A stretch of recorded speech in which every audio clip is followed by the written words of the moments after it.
All right, good morning, everyone. Welcome to the live stream. Opening bell is about to ring in 20 seconds. I just a couple minutes ago opened a short trade in gold futures. Was looking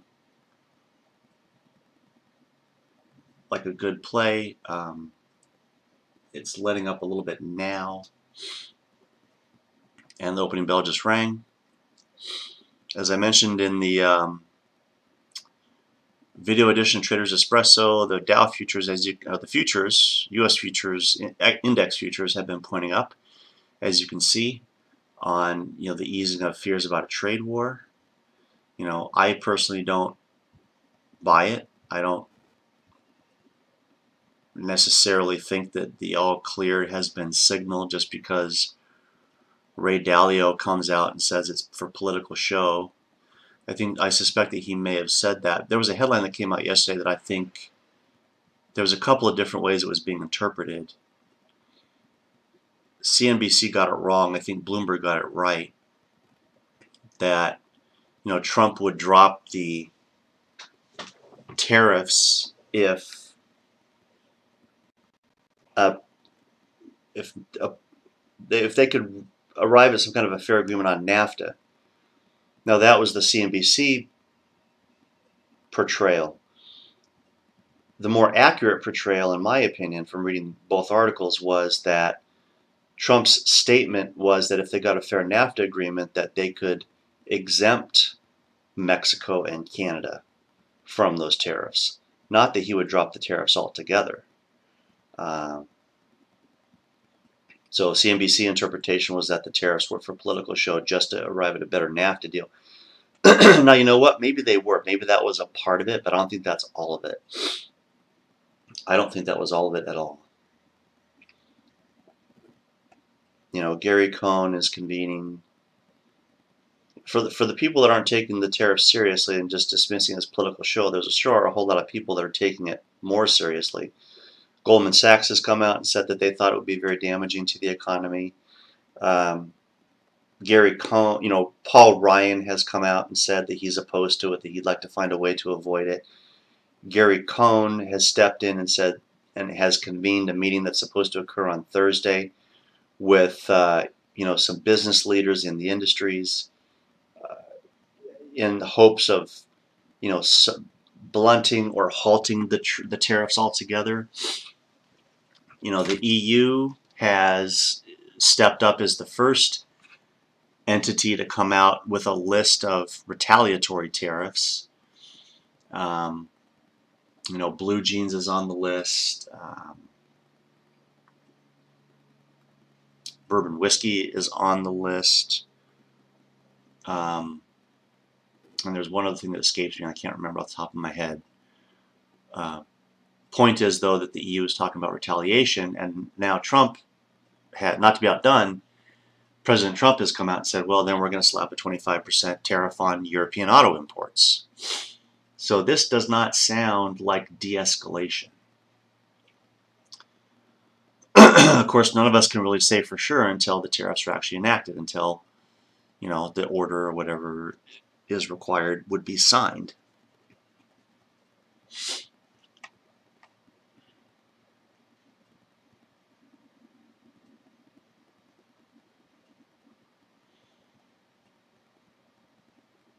So I'm not really sure about this gold trade. It's just kind of hemming and hawing a little bit.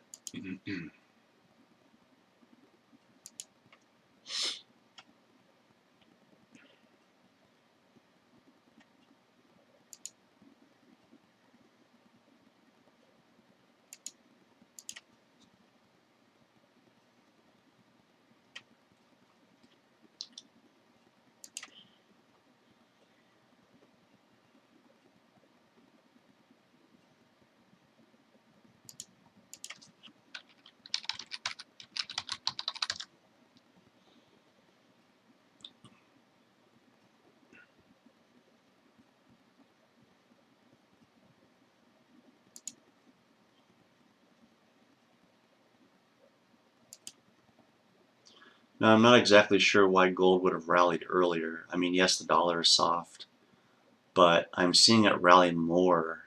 The reaction seems to be a greater reaction than previous dollar drops, which leads me to conclude that maybe there's a little bit more fundamentals to it as well, not just the price, uh, not just a correlation thing.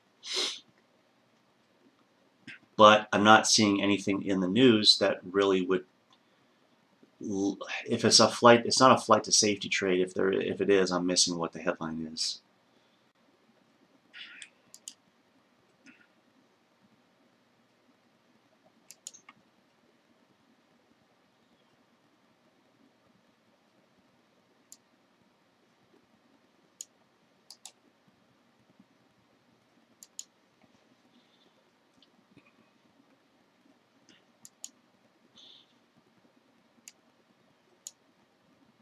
The Reserve Bank of Australia came out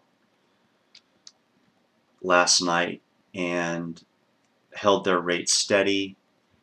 The overall feel that I get from reading some of the points in the information that was released,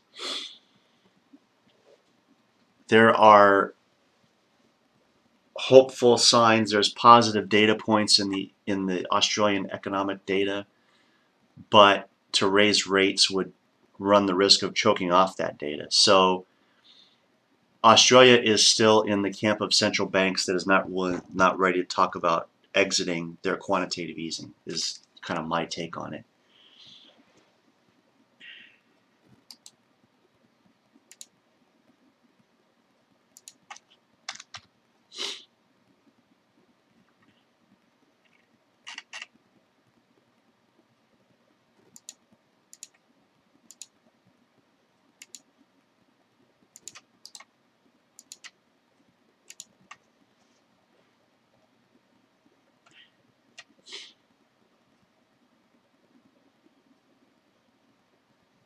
Okay, now we're seeing gold start to move a little bit more definitively to the downside. We're seeing some increasing downward momentum in the stochastics after a little bit of kind of bouncing back and forth here between this current level and this moving average.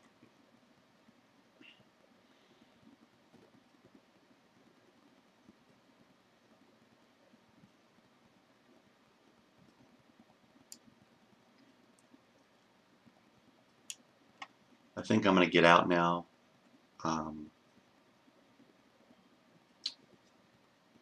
Something about the stochastic that I was seeing just gave me the feeling that this was short-lived.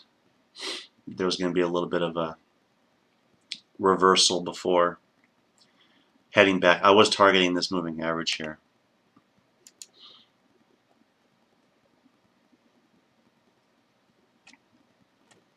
So today's another good day in VWO. Missed the opportunity to buy back my short call on that emerging markets ETF.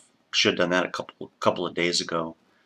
Overall, the net effect, of VWO increasing the price up 43 cents today. So far, the net effect is it's still helping me. It's not going to hurt me at this point. I have a week to expiration on those short calls. So Friday, actually I have 10 days, 10 calendar days.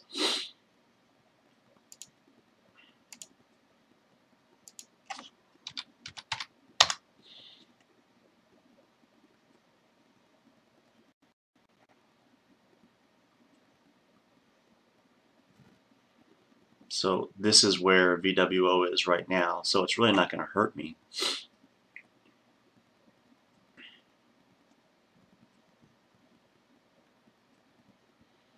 And if I think that, I'll probably look at the chart, if I think that VWO is going to keep going, I might want to just go ahead and buy those short calls back, because that way I'm not missing out on the upside.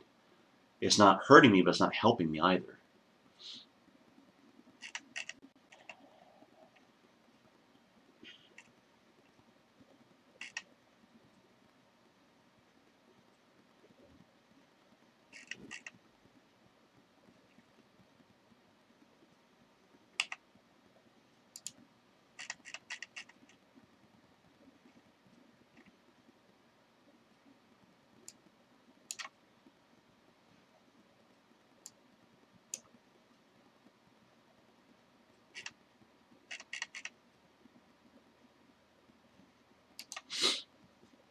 story that these two charts tell, the daily and the 4-hour,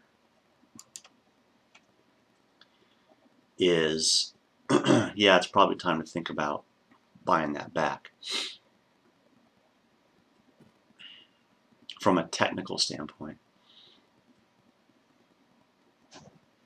Because this isn't exactly a rounding bottom, but it's similar.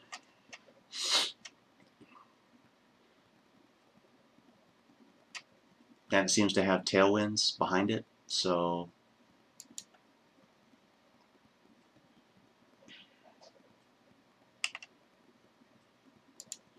probably a good move. I haven't decided yet whether or not I want to start taking a look at maybe taking a nibble at the Qs, or some IWM or IJR. Those are both small cap. IWM is actually a Russell 2000 index ETF. The IJR is small cap core, so similar, very similar, but not explicitly the Russell.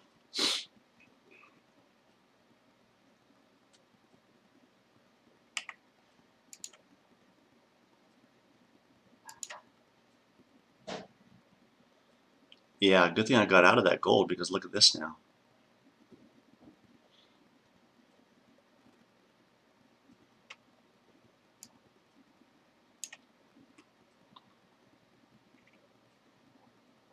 And see, this is what I was afraid of happening, was this here.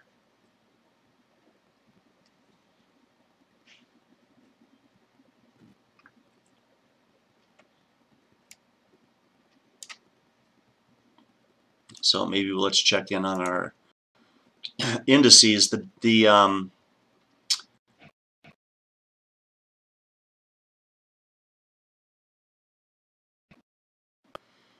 When look at it, we can take a quick look here. If it's up 45 points now and it hit a high of just about 25, then this would have been about 120. So it was up 120 points or so. Now we're seeing some give back.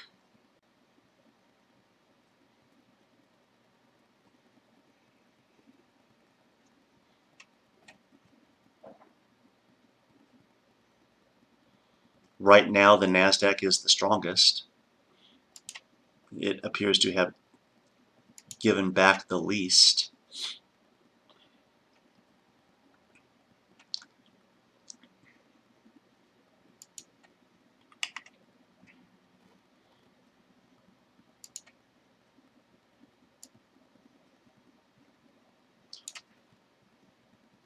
So you can see here that the Australian dollar rallied overnight. I don't know if that was necessarily from the rate announcement. You wouldn't think it would have been, because they didn't raise rates.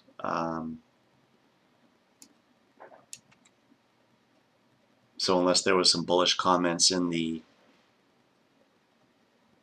comments they made, which I don't think that there was, the decision was announced like right here. It was, well, no, it wasn't. It was 10:30 Eastern time. So the decision was announced right here. So that pulled it down initially. So this is not about the rate decision. This may be trade war fears, subsiding about trade wars, because Australia is a commodities-driven index or economy, so they have a lot of metals exports.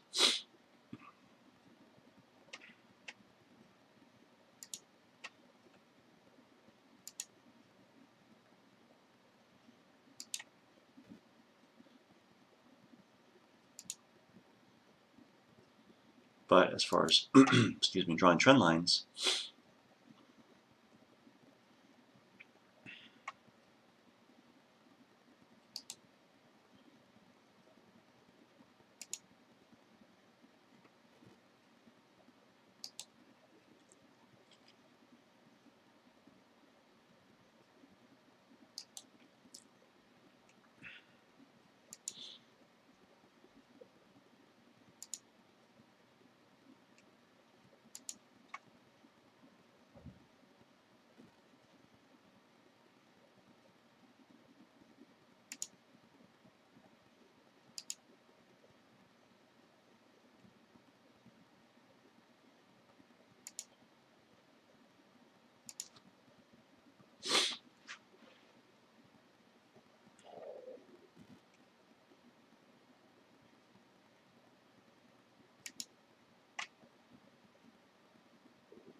Australian dollar exhibiting some weakness now. So if you want to trade the Australian dollar, I would say that's probably good down to about here. And then most likely expect, to trade up. But keep, always be prepared for it breaking down. That's why I have this secondary. I don't know if I should say secondary. That's why I have this shallower trend line here. So I have a new point of reference in case this one gets violated. Now keep in mind, a lot of times when, just because it pokes through doesn't mean it's going to go all the way down.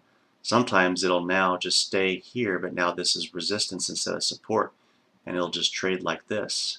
You have to watch it to see what it's doing.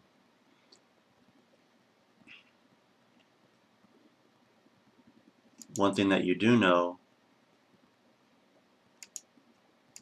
is that this intersection is most likely going to be a key point. Once it reaches here, regardless of what side of this trend line it reaches, it's got to make a decision now. Is it going to break up this way and use this as support? Is it going to break up this way and have this trend line as resistance? Is it going to break up this way and have this trend line as support? Or is it going to break up this way and have this trend, or try to break up and then come back down and have this trend line as resistance? It could be any of those 3 or 4 scenarios. So be prepared for any one of them.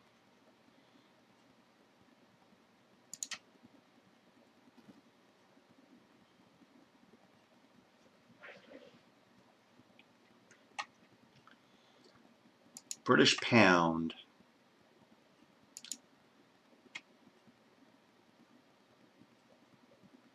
The big picture lately for the British pound should be weakening because it's not really looking like they're going to get any kind of a deal out of the European Union. Theresa May and her cabinet are just too steadfast and staunch about this hard Brexit. Not willing to entertain notions of being in a customs union at all.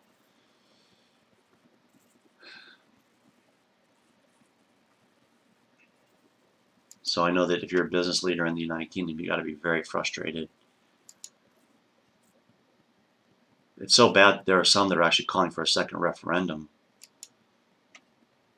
just to see if the opinion of the electorate is the same. Now, whether or not that result in June of 2014 was truly the opinion of the electorate, that's a subject of some debate.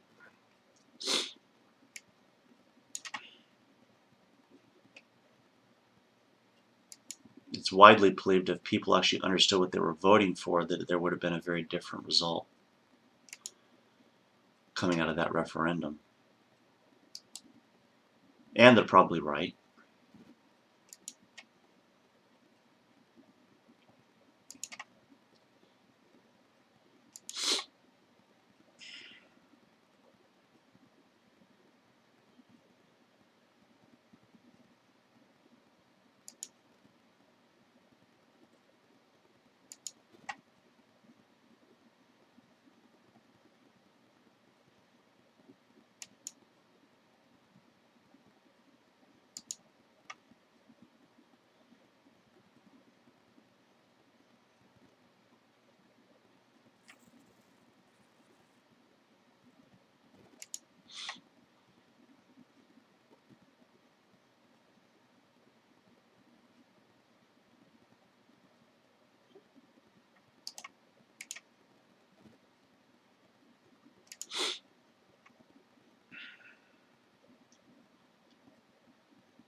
I just don't know if we were successful in exporting our populism to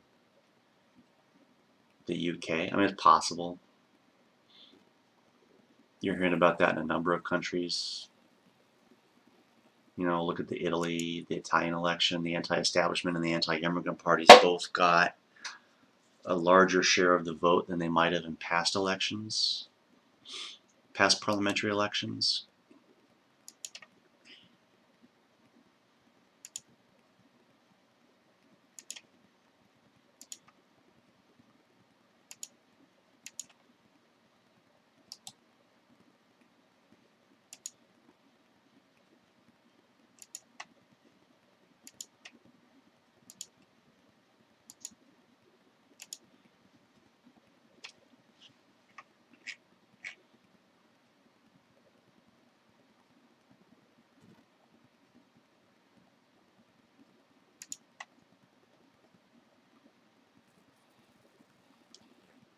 Euro has broken above this resistance.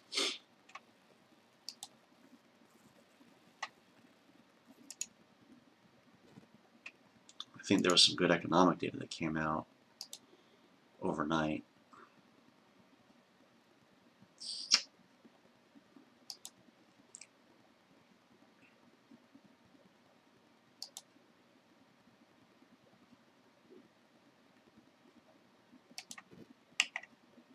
Okay.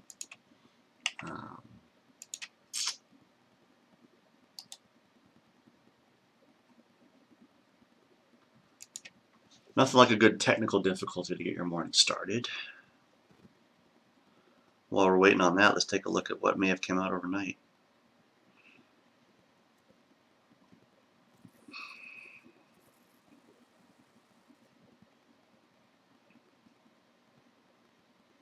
I don't really see a whole lot, at least not according to my app that I use.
Now, the big picture for the Japanese yen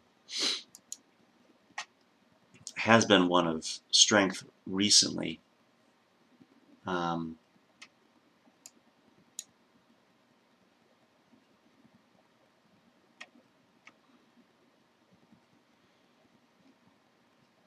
know, going back to the beginning of 2017, even further back if you really want to look at it.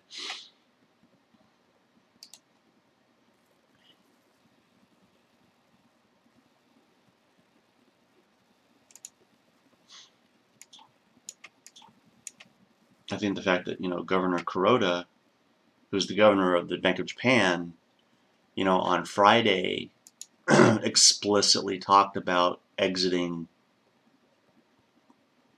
monetary stimulus, which has been going on for quite some time, a lot longer than any other central bank, is something that gave a little bit more kick to the yen. This is, Friday was the 2nd.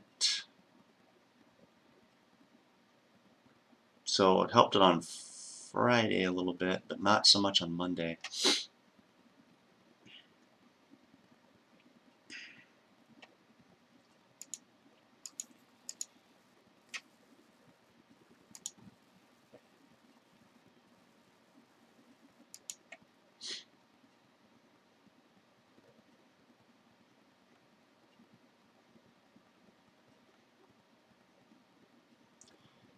And I wager that strength is going to continue.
So as you see, we're identifying some futures here that have a potential trendline break coming up.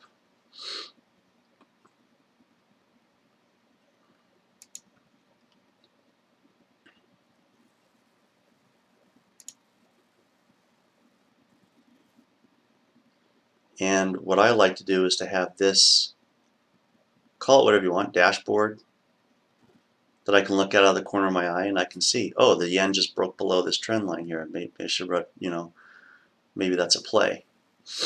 Or the euro just broke above, when that happens.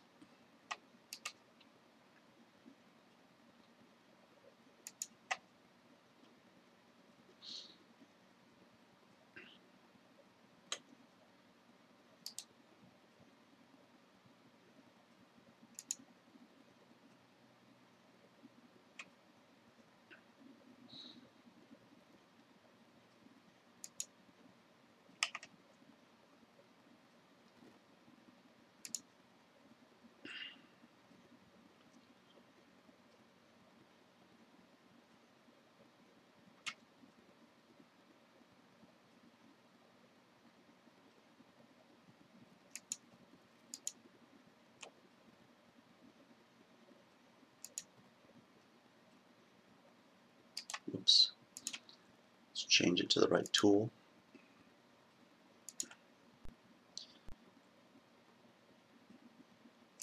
API numbers come out at 4:30 Eastern Time. EIA numbers, and these are inventory numbers, come out tomorrow morning at 10:30 Eastern Time. Crude futures still move on the API numbers, but I think more people pay attention to the government numbers.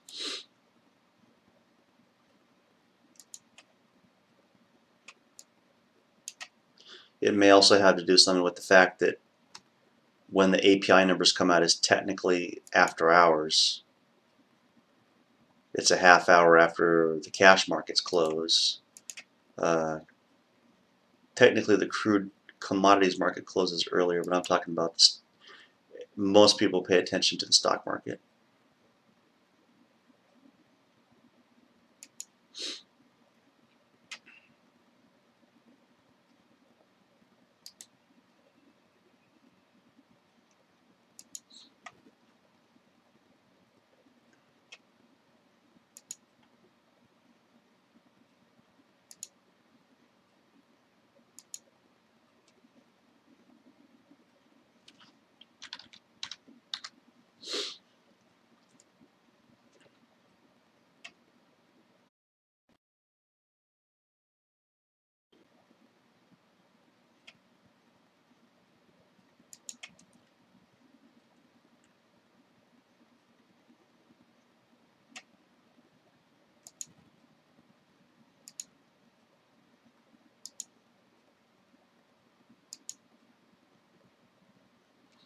Now we get to our first index future of the day. Well, besides the NASDAQ, we looked at the NASDAQ and the Dow.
check back in.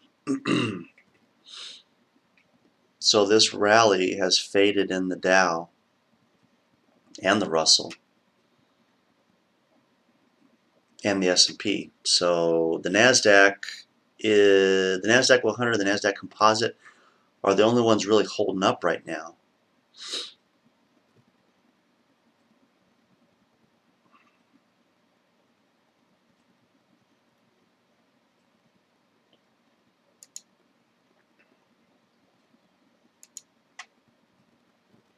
I probably should have taken this crude trade. I was kind of eyeing that.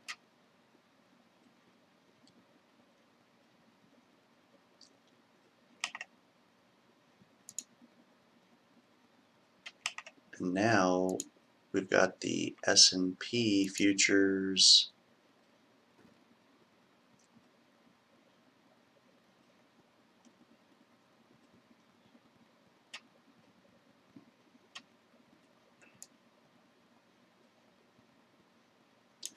bouncing off of this trend line right now.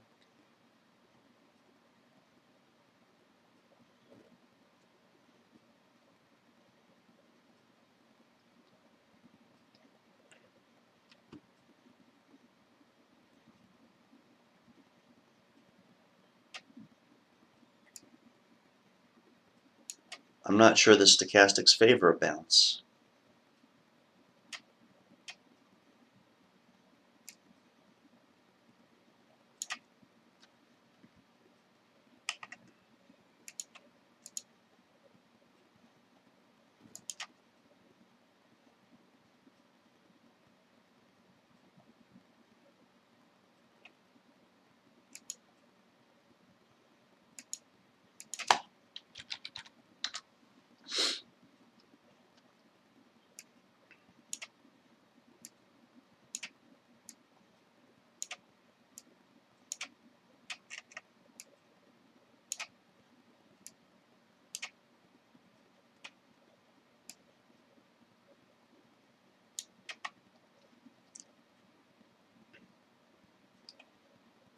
See, and now I have a quick and easy reference point. I can look at it out of the corner of my eye.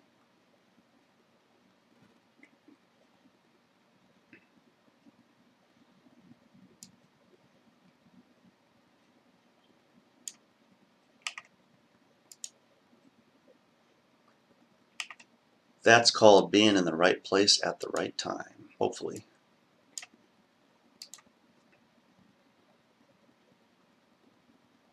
So now on gold, look at gold. Gold has added to its gains. I was in it here just before it turned. I was in a short.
Look at copper up 1 point, almost 4%.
Who says the markets don't have memory? 3.178, the exact high that we just anchored over here.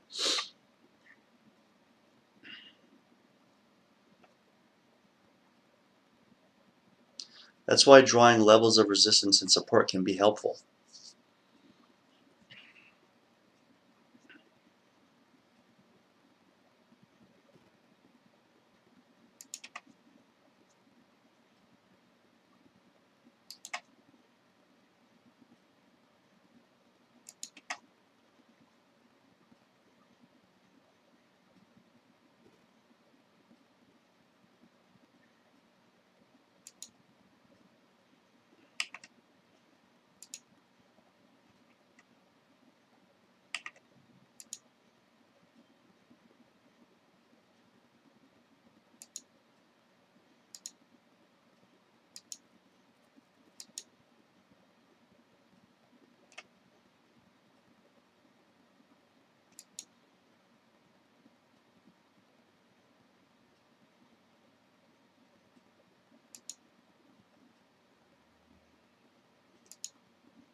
Now that we've done our drawings, it looks like the indices are rebounding off of the bottom of the channel, or the trend line rather, that we drew. NASDAQ didn't even touch down there.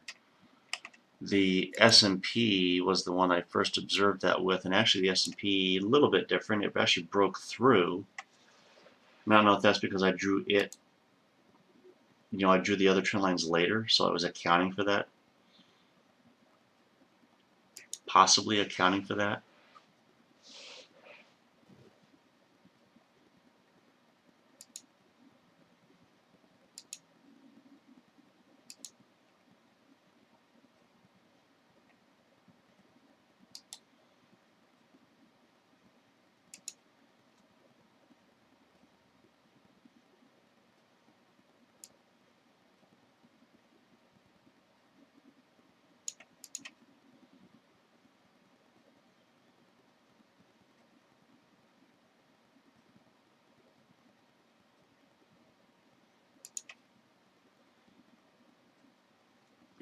But looks like we're seeing a breach here with the Japanese yen. That may be a tradable opportunity.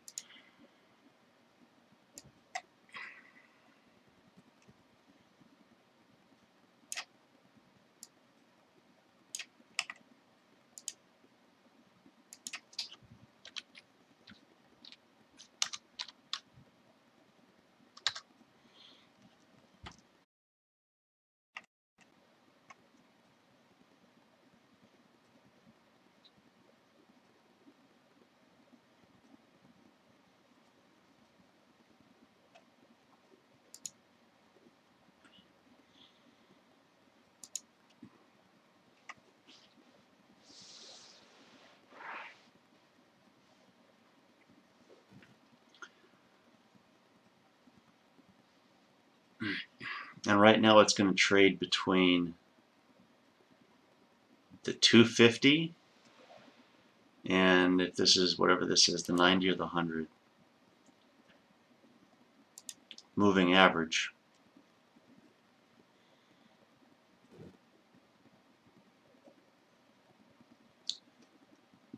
Until it breaks one way or the other. Right now it's breaking up.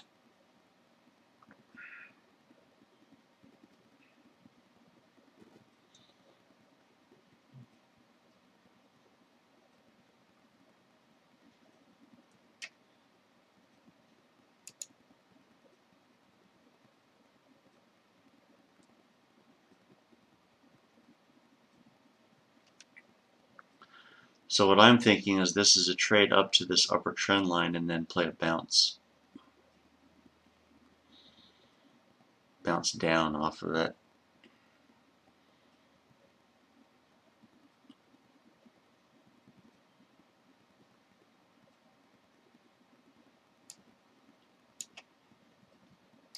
Right now we're seeing, here let me show you what we're seeing in silver, not silver, crude. Now let me leave that.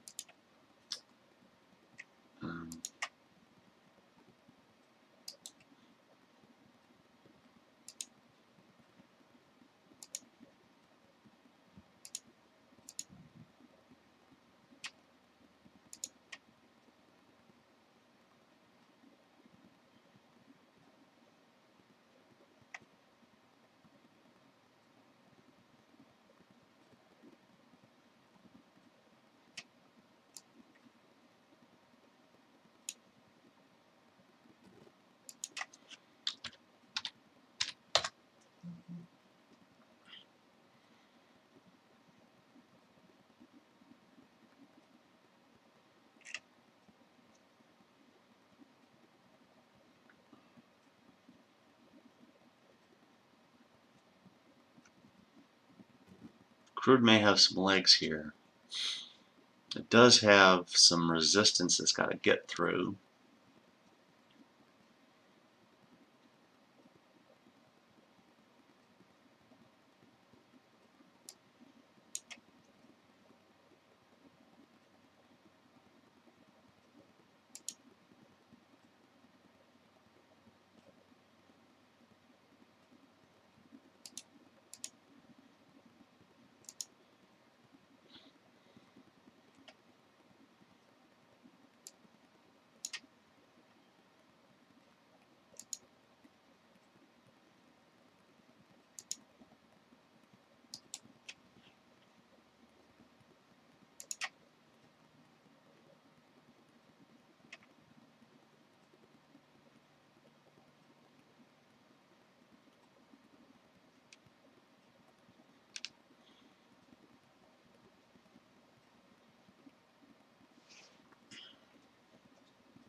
Although I don't like what I'm seeing in the 1 hour stochastic here. Now, I should look at the 15 too.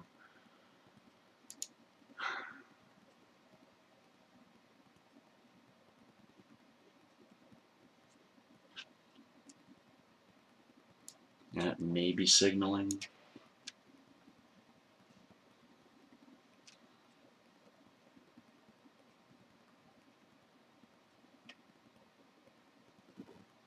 Yep, that just saw it jump up.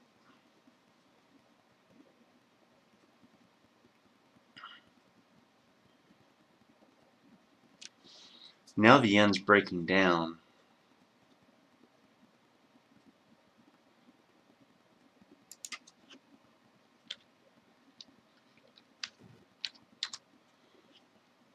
I think that's the end of that crude run.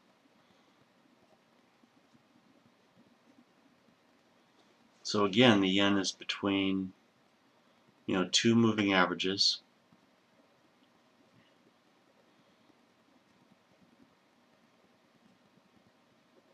Seeing consistency across stochastics. This might be worth a short here.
So, time for the coffee break. I'll be right back, folks.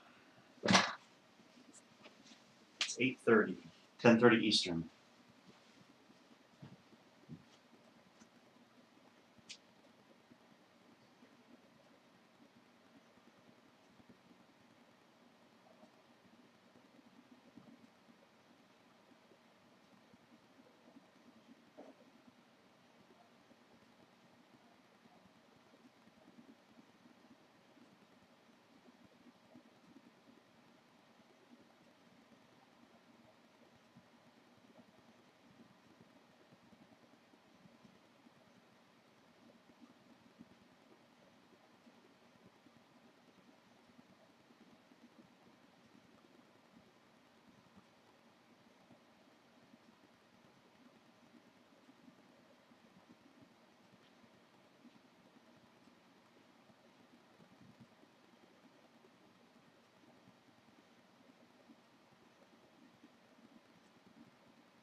And I just realized I did something that you shouldn't do, which is walk away without a stop in place. Fortunately, the move was in my favor.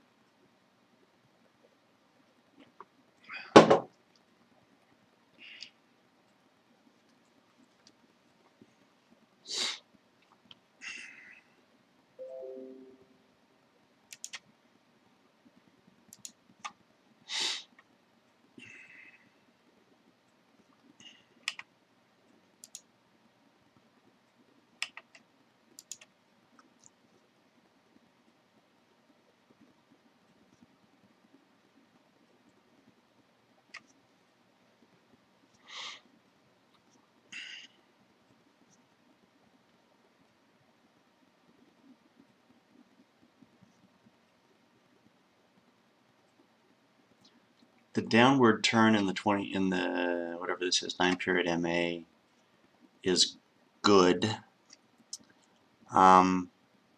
This may be dollar strength, although I don't know. I mean, if I look at the pound, the yen, and the euro, they're all showing a decline on the same time frame. The Australian dollar, however, is not. It showed a decline here, but then it's a big spike up here. So I don't know what that could be causing that.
It's not affecting gold. So I don't know if that's a dollar rally or not.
Maybe time to get out of this yen trade. It's moving a little too slow. Anyway, so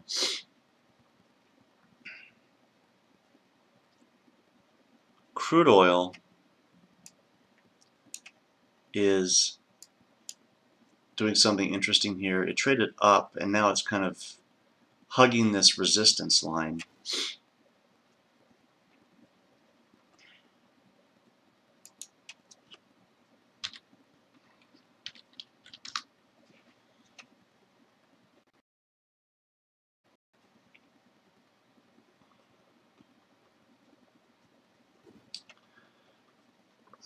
Really doesn't tell a story one way or the other.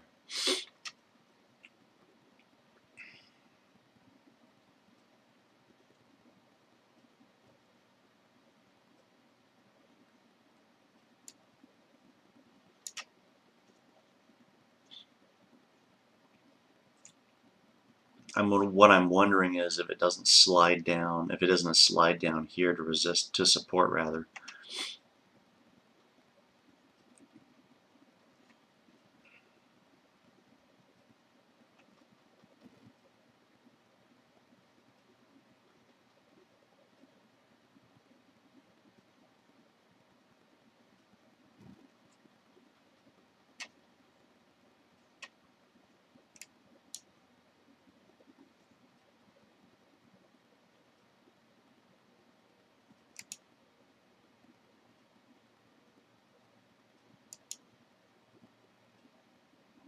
Break above that would be more bullish rather.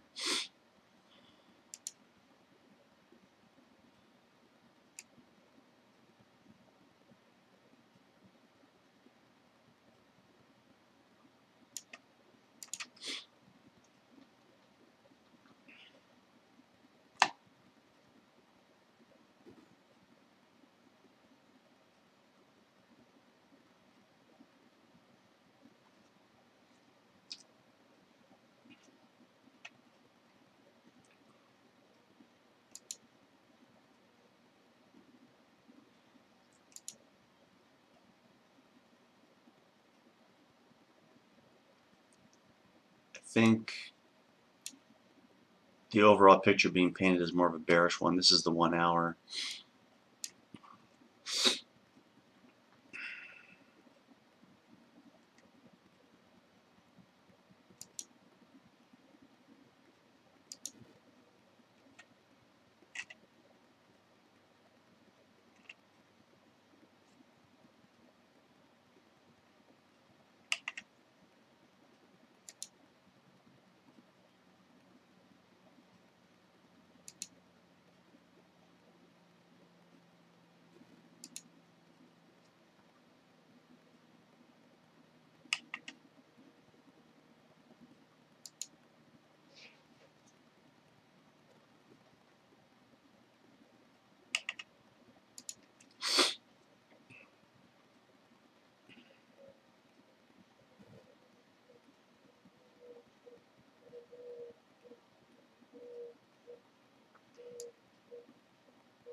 You gotta go with the trend, which is, excuse me, down.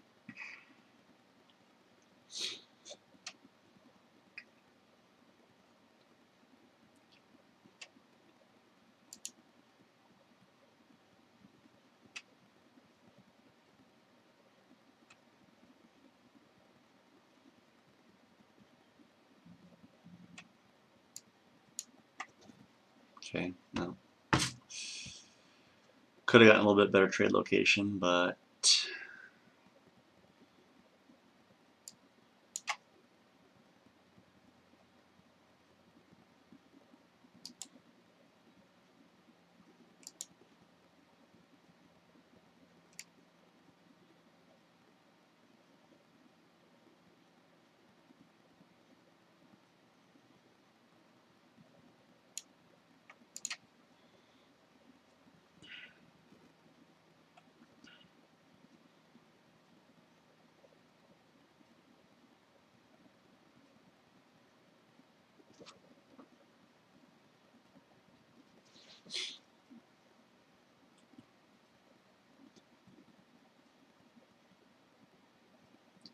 it's in such a narrow range here.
So on the 4-minute chart, which you can see here, bearish stochastic crossover forming in a minute and a half. We'll know if that is confirmed.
Okay, we just got confirmation on the 4-minute chart.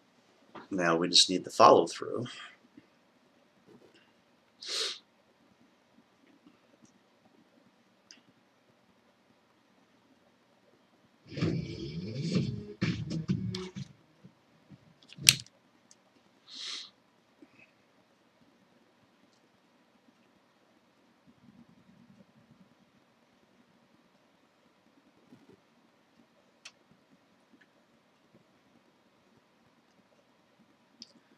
don't like it when ads are set to autoplay.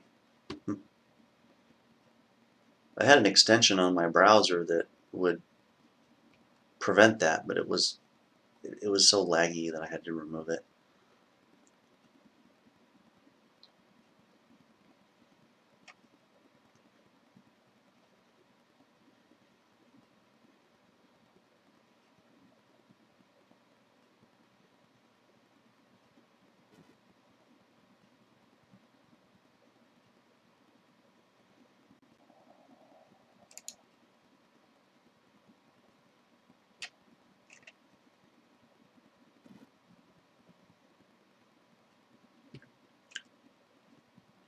Okay. Not a bad little pickup.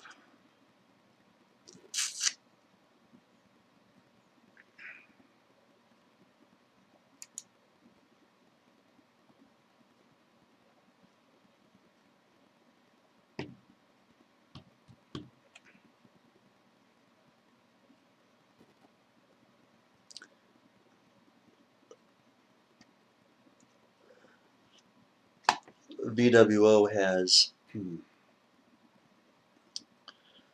given back some of its gains. It's only up 26 cents now. It was, what did I say, 44? It was up 44 cents before. Yeah, now it should have stayed in that. But there'll be other opportunities because we have the 1 hour, we have the 15-minute, we have the 1 hour.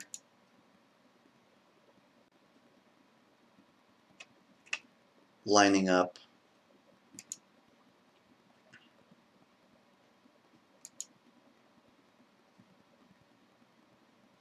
You know, 4 hour.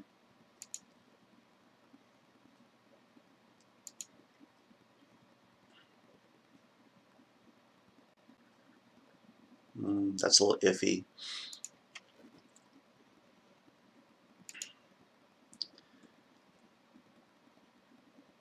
But what I want is to wait for this to run its course. So this is a rebound, which I could, you could kind of see it coming as the tick chart and the 1-minute chart were bottoming out.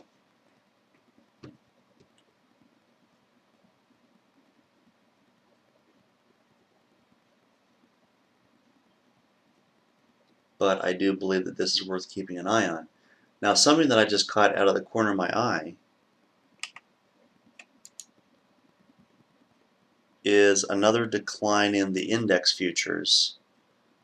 So the S&P is moving back towards the bottom of its trend line. The NASDAQ, which had resisted doing that, is following suit. The Russell has broken through the bottom of its trend line, as has the Dow, but the Dow is currently above that trend line.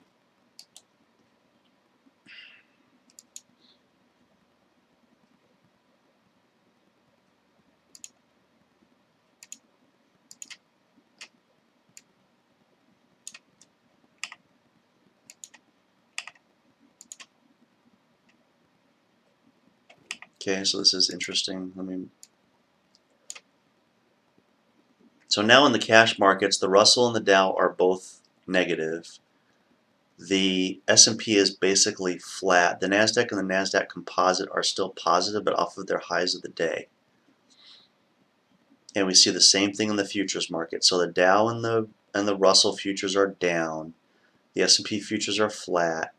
The NASDAQ futures are still positive, but off of the highs of the day.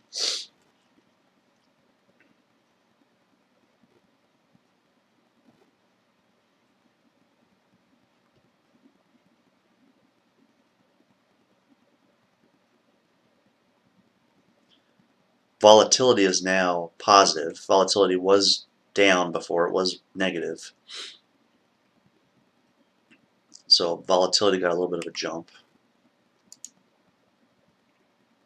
I don't know if that is a new, headline.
Okay, Ron Paul's warning of a calamity, so he also wants to do away with the Federal Reserve.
Apparently, Gary Cohn is threatening to resign over the tariffs. Now, that was also mentioned in the CNBC article I was just reading.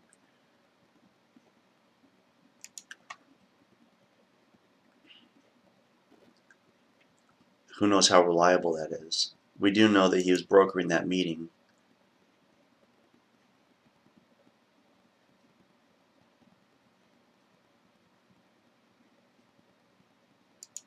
Stock futures extend rally as geopolitical and trade war risks fade. I don't think the trade war risks are fading. That's the thing. Maybe the fear of them is fading, but the risk is still there.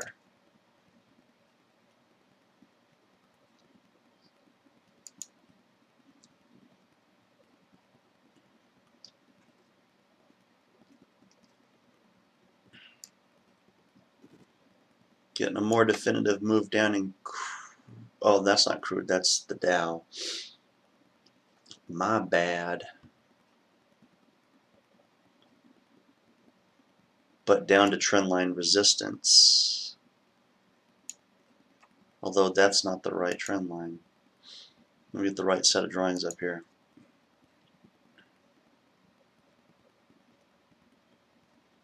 Already below trendline resistance. So right now, target is pivot, which was the midpoint of yesterday's move.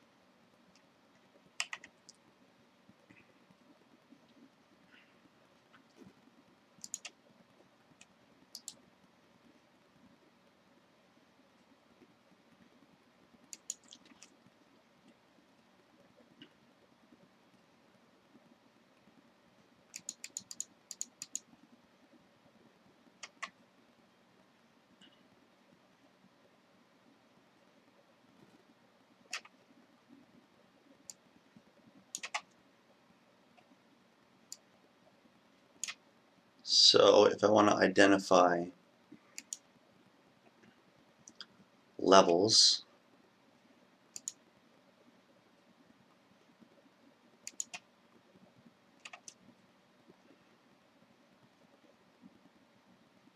right about there, which is what it's heading to right now, that probably coincides with that pivot.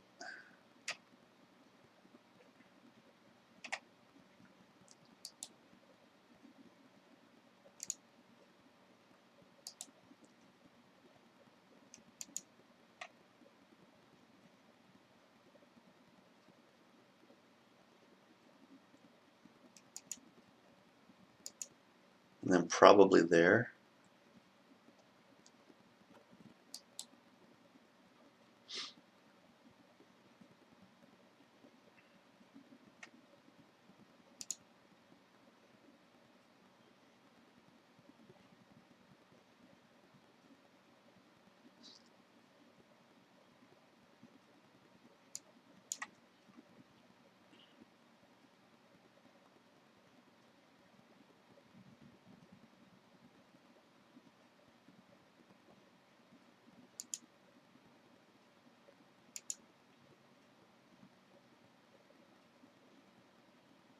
This is a move that's looking like it's got some legs.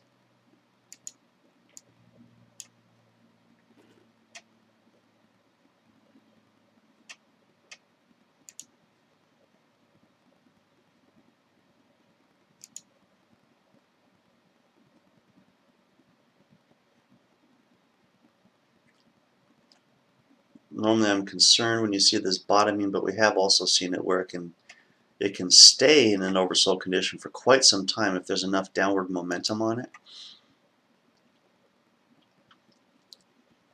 You know, you can wait for rallies, but don't wait for a huge rally. It's not going to come. It may not come.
So now the weakness is bringing down the NASDAQ and the composite. There wasn't 100 in the composite more definitively, whereas the S&P was basically flat. It's down, 0.1%.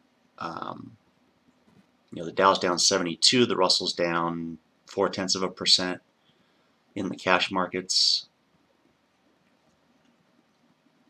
Starting to see a little bit of a lift here.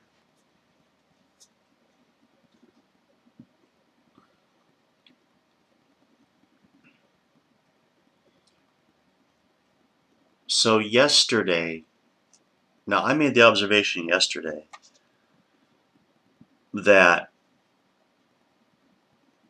increases in the ATR were associated with positive moves in the indices, which was noteworthy because over the course of last week it was the opposite. Now we're seeing a reversion to the opposite, where back to that opposite, where increases in the ATR are being associated with downward moves in the index.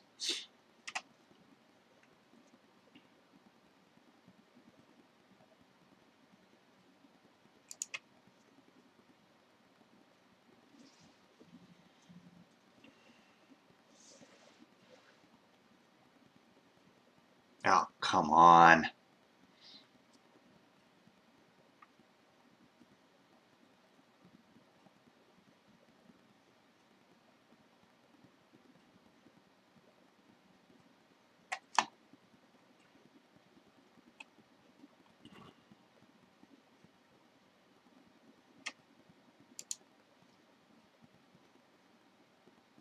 Oh, jeez.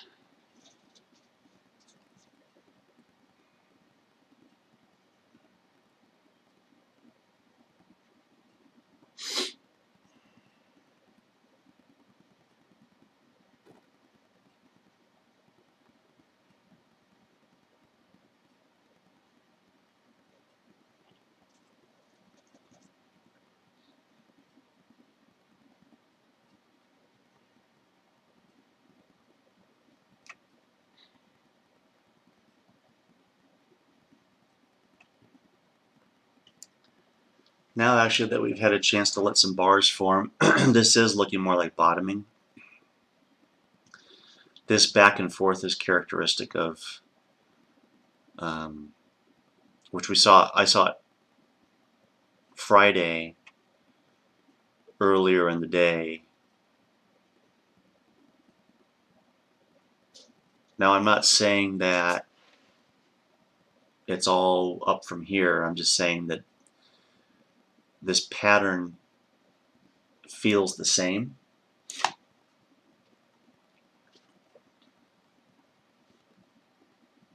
So really that's just sounding a note of caution.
This was this morning, this tweet here, 5:55.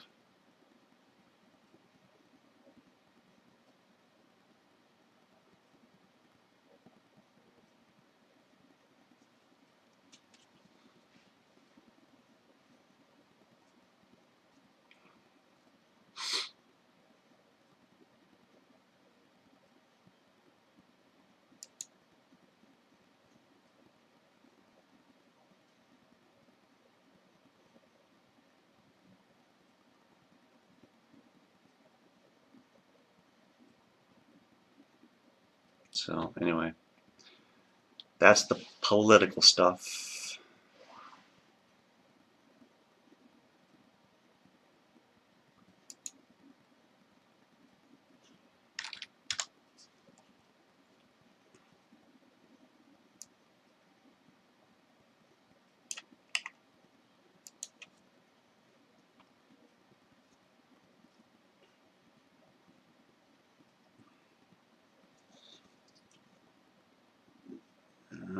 Now I see another round of selling down to this level I indicated.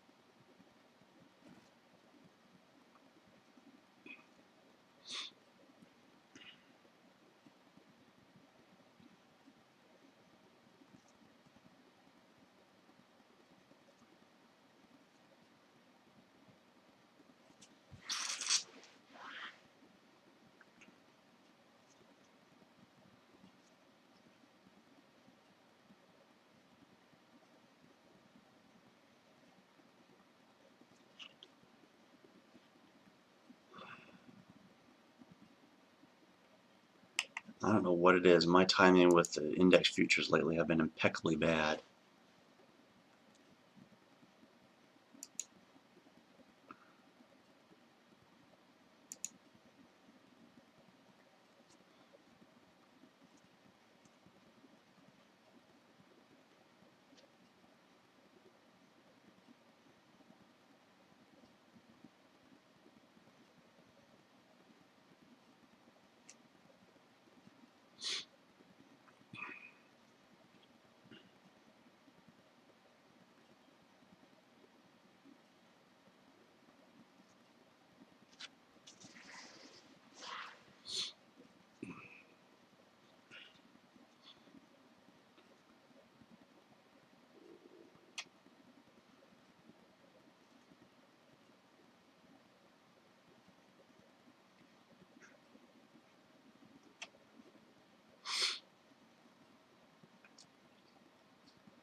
Okay, so I guess only a temporary rally. Now it's breaking down a little bit more definitively. If it can cross this, I mean, it did cross.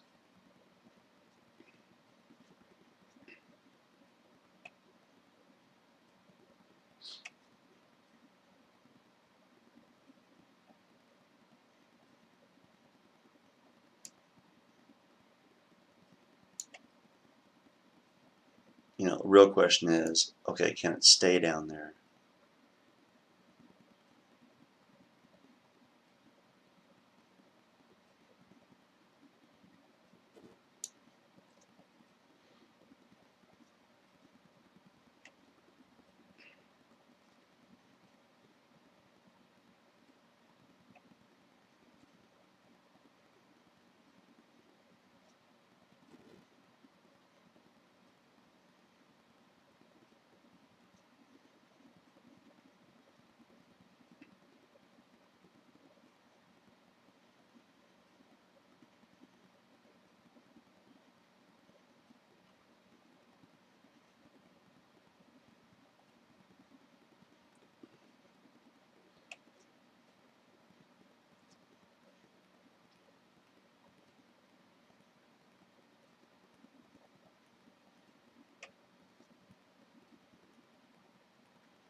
just a little bit more.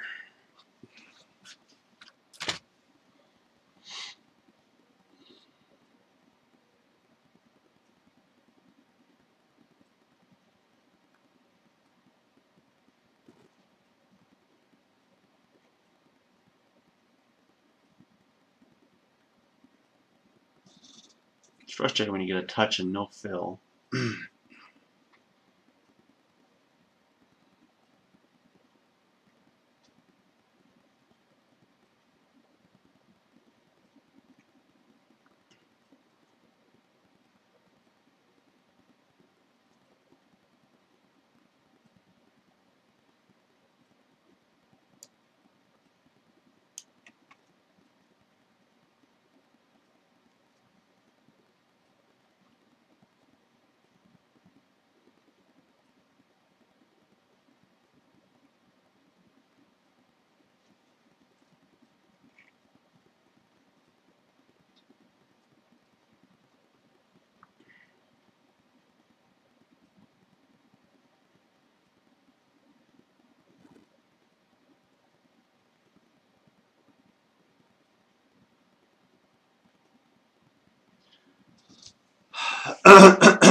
Honestly, I was getting a little anxious to get out of that trade because I did not like what I was seeing there.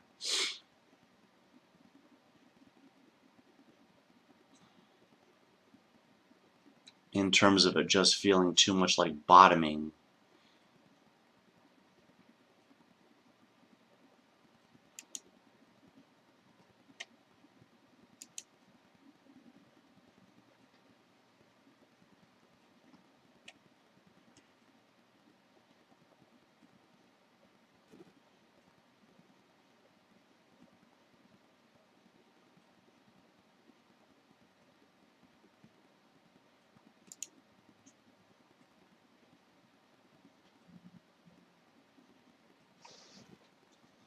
And I'm out.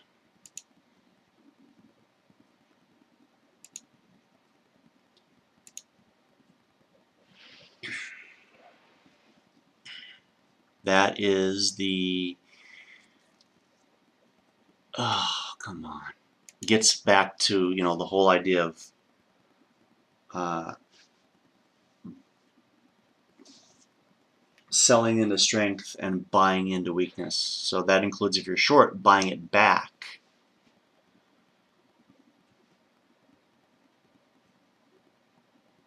Weakness being downward price moves, strength being upward price moves.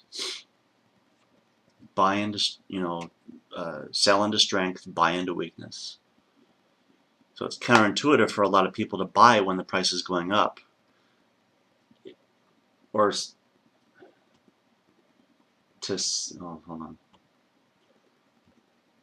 to buy when the price is going down was what I meant to say. It's counterintuitive for people. You hear this, oh, you don't want to catch a falling knife. Well, no, you don't, right?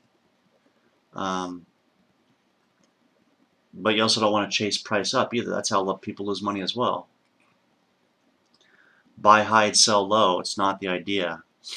You know, people wind up buying at the top of moves. So now all of the cash markets are in the red. You know, the NDX is the flattest of them all. It's only down, you know, 7 basis points, but it's getting stronger. The move down is getting stronger.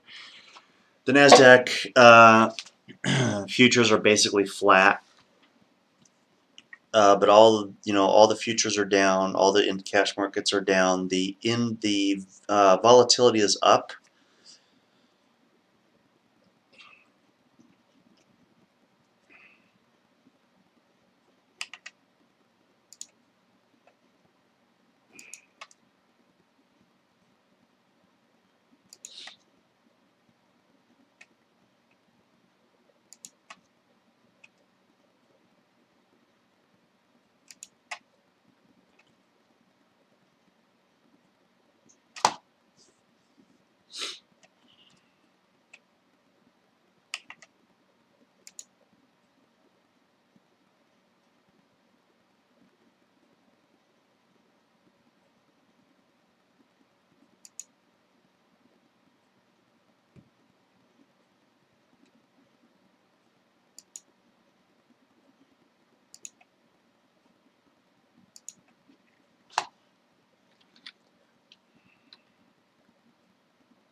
And the sell-off continues, which is interesting because this is the same pattern we had last week. We had a respite on Friday.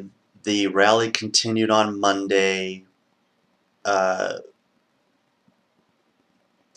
Overnight markets and futures pointed to a strong open on Tuesday, which happened, and then that strong opening lost its steam, and I want to say about the same time of day too.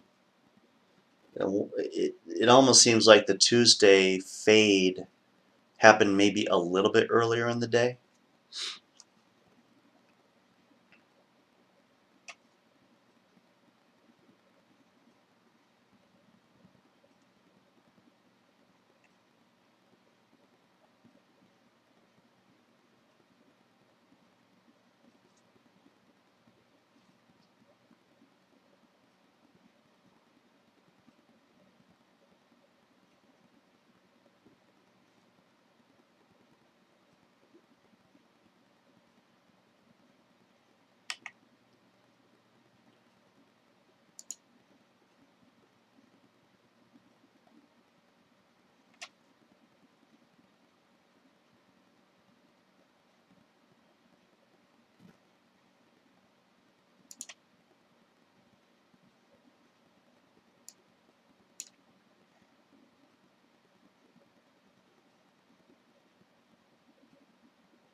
So if Gary Cohn resigns, Jim Cramer's saying,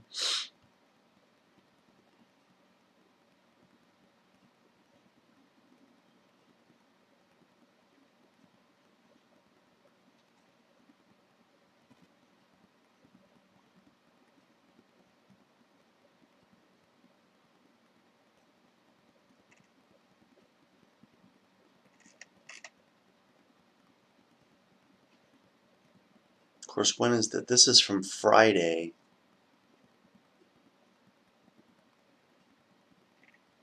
I think that his point is still a relevant one.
So it's 9:32 now. So it's lunchtime on the East Coast. Preliminary signs are that the selling may have abated for now. Doesn't mean, selling has abated for good, just for the moment. So we'll see how things play out over lunch. And, enjoy your lunch. See you at about 1:30 Eastern Time. Thanks for tuning in.